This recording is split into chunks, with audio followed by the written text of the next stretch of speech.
നമ്മളിന്ന് potato wedges ആണ് ഉണ്ടാക്കാൻ പോകുന്നത്. റസറ്റ് പൊട്ടാറ്റോ ആണ് നല്ലത്.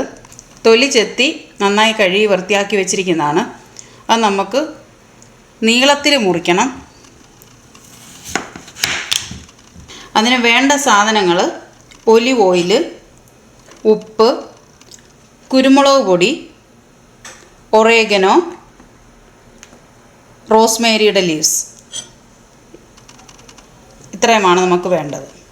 ഇനി നമുക്ക് ഇത് കഷ്ണങ്ങളാക്കാം. നീളത്തിലാണ് മുറിക്കേണ്ടത്.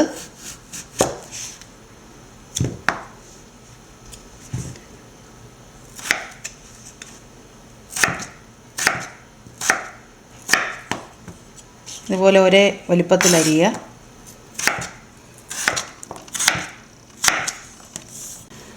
നമ്മൾ പൊട്ടാറ്റോ വെഡ്ജസ് ഒരേ വലിപ്പത്തിൽ നീളത്തിൽ അരിഞ്ഞ് വെച്ചിരിക്കുകയാണ്. ഇനി ഇതിലോട്ട് ആവശ്യത്തിന് ഉപ്പിട്ട് കൊടുക്കുക. ഒലിവ് ഓയിൽ,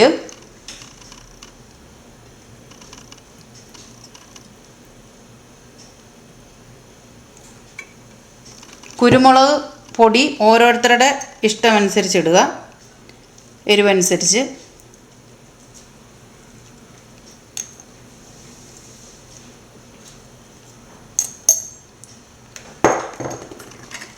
ഒറേഗനോയുടെ ലീവ്സ് എല്ലാം ഡ്രൈ ആയിട്ടുള്ളതാണ്.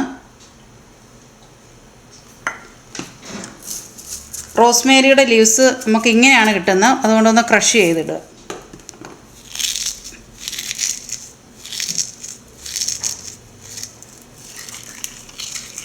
ഇതെല്ലാം നല്ലപോലെ ഒന്ന് കൂട്ടി യോജിപ്പിക്കുക.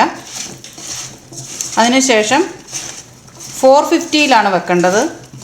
ഒരു 25 to 35 മിനിറ്റ്സ് വെച്ചാൽ മതി.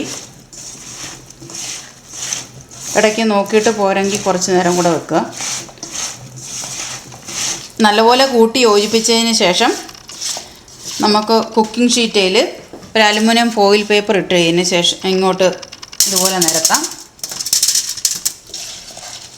ഇതുപോലെ നിരത്തി വെച്ചതിന് ശേഷം നമ്മുടെ അവൻ 450-ൽ പ്രീ ഹീറ്റ് ചെയ്യുക. അതിന് ശേഷം നമുക്ക് ബേക്ക് ചെയ്യാം. നമ്മുടെ അവൻ 450-ൽ പ്രീ ഹീറ്റ് ചെയ്തിട്ടുണ്ട്. ഇനി നമുക്ക് പൊട്ടാറ്റോ വെഡ്ജസ് അവനിലോട്ട് വെക്കാം.